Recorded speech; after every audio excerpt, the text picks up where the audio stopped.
안녕하세요, 여러분. 오늘은 합격을 부르는 동아리 활동에 대해 이야기해 보겠습니다. 많은 학생들이 입시에서 동아리 활동을 어떻게 활용할지 고민하곤 하죠. 오늘 제가 알려드릴 팁을 통해서 여러분도 성공적인 동아리 활동 만들어 나가실 수 있습니다. 먼저 중요한 포인트는 동아리 활동이 생기부에서도 대학 입시에서도 큰 역할을 한다는 점입니다. 이 활동은 여러분의 열정과 관심사를 보여줄 수 있는 가장 큰 파트라고 할 수 있겠는데요. 먼저 가장 강조하고 싶은 것은 교과 개념 확장해서 적용하시라는 겁니다.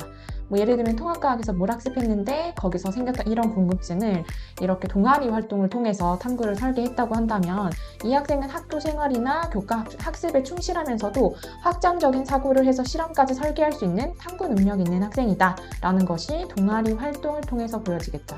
두 번째, 진로와 연결된 탐구 주제, 연결되는 탐구를 하셔라 라는 겁니다. 이제 교과세특 글자 수도 줄었고 교과세특의 진로 탐구를 밀도 있게 넣기가 어렵잖아요. 그래서 동아리를 활용하시는 것을 추천드립니다.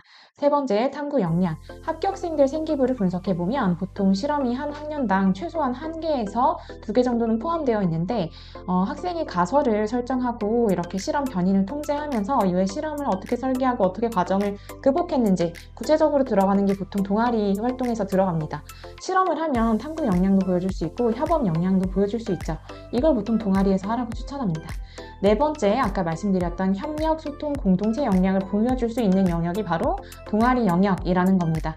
교과에서는 단체로 뭘 할 수 있는 것들이 없어요. 아무래도 개인 과제가 많고 학교에서 개인적으로 수행하는 평가가 대부분이거든요. 그래서 친구들과 협력해서 할 수 있는 과제는 주로 동아리에서 진행할 기회가 있는데 이때 이렇게 활용을 하시라는 것을 추천드립니다.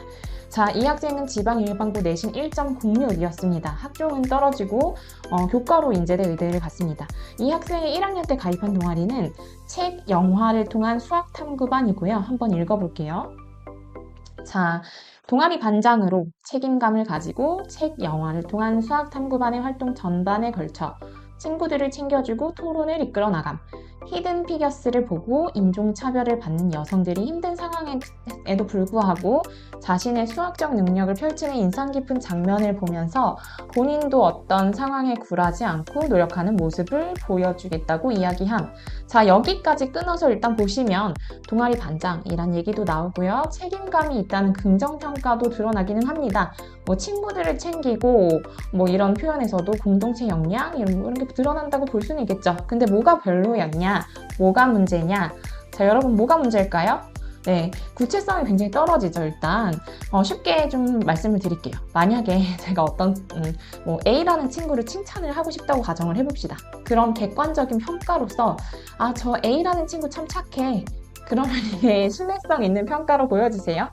A가 전반적으로 참 착해 이렇게 표현하면 참 착하구나 이렇게 평가하는 게 타당합니까? 그럼 이거는 지금 평가잖아요. 그러면 평가를 할 때 근거가 있어야죠.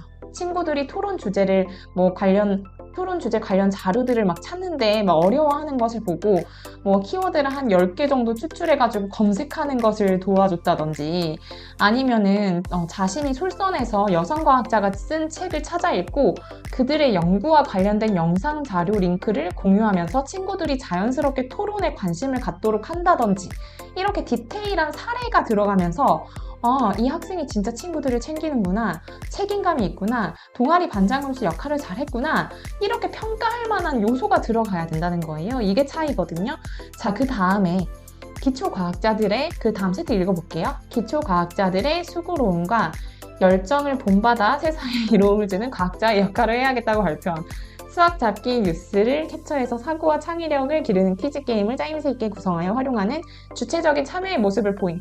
자, 여기서도 생각해보세요. 기초과학자들의 수고로움과 열정을 본받겠다고 발표했다. 이걸 보고 이 학생이 그래도 고1 때긴 하지만 우수하다고 보이실까요? 이게 참 애매하죠? 그래서 주체적인 참여를 했다고 할 때도 이 근거가 이가 뭘 도대체 주체적으로 했다는 건지 사실 설득되지 않습니다. 네, 그게 문제예요. 네, 그러면 그 다음. 그래서 우리가 반면 교사로 삼아야 될 게 뭐냐? 앞에 동아리 세특 굉장히 사실 성적으로 보면 우수한 학생이 쓴 거거든요. 우수한 학생이 활동을 한 거예요. 근데 이제 고등학교 1학년 때 그냥 중학교에서 성실한 학생이 이제 고등학교에 가가지고 열심히 내신 공부하고 동아리 활동을 놓친 거죠. 근데 여기에서 뭐가 안 됐는지를 한번 점검을 해보자고요. 교과 개념을 적용해서 실전 탐구를 한 건 아니죠. 그쵸? 실험이나 프로젝트형 탐구 없었어요. 진로 연결 탐구 안 돼 있었죠? 이 학생 심지어 메디컬, 의대 지망했던 친구예요. 탐구 역량 잘 드러나지 않고 협력, 소통, 공동체 역량이 드러나기는 했지만 구체성이 떨어졌다. 이렇게 볼 수 있겠네요. 그쵸? 자, 이렇게 하니까 이 내신이 1.06이고 받기가 쉬운가요? 9등급제에서 1.06이면 상당히 높은 내신입니다. 그런데 울산대 학종 불합, 부산대 의대 학종 불합 다 떨어졌어요. 이 학생 내신이 결코 낮지 않죠. 9등급제에서는 이 내신 받으려면 쉽지 않습니다. 아무리 지방 일반고라도 계속 1등이가 쉽지가 않아요. 근데 이 학생이 내신만 진짜 열심히 챙긴 거죠. 동아리나 활동 어떻게 해야 될지 모르는 상태로 고등학교에 간 거예요. 그래서 한 2년 정도 생기부 관리를 거의 신경 쓰지 못했습니다. 활동을 열심히 안 했냐? 그럼 얘가 아닙니다. 이 친구 굉장히 열심히 했어요. 성실히 했어요. 근데 방향을 몰랐다. 그게 안타까운 거죠. 아니 솔직히 입시를 앞두고 지금 고등학생 중에 열심히 안 하는 학생 누굽니까? 다 열심히 해요. 내신 1, 2등급 되면 대부분 열심히 하죠, 다. 그래서 알려드립니다. 동아리 어떻게 내 무기로 쓸 것이냐. 자, 이렇게 기억하세요. 동아리는 실험 탐구, 실천형 탐구로 그냥 가져가세요. 우리가 보통 탐구라고 하면 뭐 크게 세 가지로 나눠볼 수 있을 것 같아요. 문헌 기반 탐구, 실험 탐구, 실천형 탐구 이렇게 세 가지로 구분을 해볼게요. 문헌 기반 탐구는 말 그대로 도서를 활용한 거예요. 보통 교과 시간에 많이 하죠. 그다음에 실천형 탐구는 뭐 봉사, 캠페인, 건의문 작성 이런 거 하는 겁니다. 구체화를 하자면 뭐 페임랩을 한다든지 뭐 쇼폼을 제작한다, 포스터를 제작한다, 카드뉴스 제작한다 이런 것들 있죠. 마지막에 실험 탐구 이런 걸 동아리에 넣으시라는 겁니다. 자, 구체적으로 어떤 것들이 필요하냐? 뭐 연역 탐구, 기납 탐구, 프로젝트 활동, 뭐 데이터 분석과 통계 처리, 시뮬레이션, 실험 원리 구조화, 프로토콜 숙지 이런 것들이 구체적으로 녹아 들어가면서 앞서 말씀드린 역량을 보여줄 수 있도록 하라는 겁니다. 자, 근데 이럴 수 있죠. 진짜 우리 학교는 실험하기 쉽지 않아요. 우리 학교 갖춰진 게 없어요. 지원도 없어요. 이럴 수 있어요. 그러면 진짜 어쩔 수 없이 문헌 기반 탐구랑 실천형으로 가셔야죠. 대신에 활동을 조금 다양하게, 주제를 좀 참신하게 가면서 최대한 경쟁력을 확보해 두세요. 네, 그럼 동아리 선택만 잘하면 장땡이냐? 아닙니다. 네, 같은 동아리면 다 채택 똑같아요? 아니죠. 다 똑같은 대학 갑니까? 같은 성적의 동아리 같으면 같은 대학 가요? 아니죠. 자, 핵심 역량 볼게요. 2022년 개정 교육과정 핵심 역량에 협력적 소통 역량 이거 들어가 있어요. 이게 뭐다? 내용 볼게요. 타인의 관점을 존중하면서 자신의 생각을 효과적으로 표현하고 협력적으로 공동 과제를 수행하는 역량이다. 이렇게 나와 있습니다. 자, 다음으로 공동체 역량. 이거 뭔가요? 배려, 공감, 책임, 시민성을 바탕으로 공동체에 참여하고 기여하는 역량이다. 이거 교과 시간에 하기가 쉽지가 않아요. 뭐 공동체 역량, 뭐 통합사회 같은 데서 탐구해서 할 수도 있겠죠. 이런 거 보여줄 수도 있겠지만 쉽지 않습니다. 결국에 이게 자율 아니면 동아리 활동에 좀 많이 나타내주는 그런 요소들이거든요. 그러면 다음에 입학사정관들이 주로 뭘 보겠다고 했느냐? 자, 보이시죠? 학업 역량, 전공적 합성, 공동체 역량, 자기주도성, 소통 능력과 윤리성. 자, 학업 역량. 공부 열심히 하라는 거죠? 네, 안 어렵죠? 다음 전공적 합성. 이거는 교과에서 그 학년이 올라가면서 선택 과목이 점점 들어가잖아요.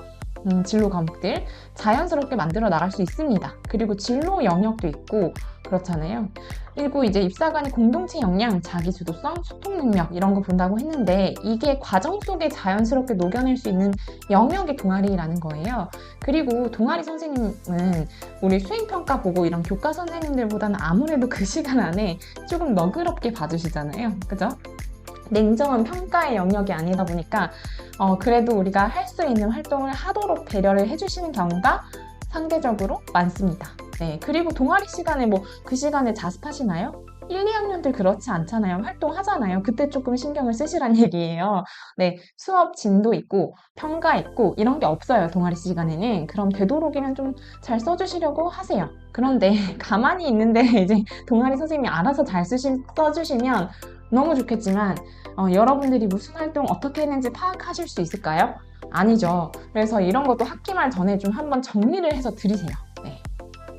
결국에 소통 역량, 공동체 역량 보여주기 가장 좋은 활동이 동아리 활동입니다. 실험과 협업 프로젝트 하기가 제일 좋아요.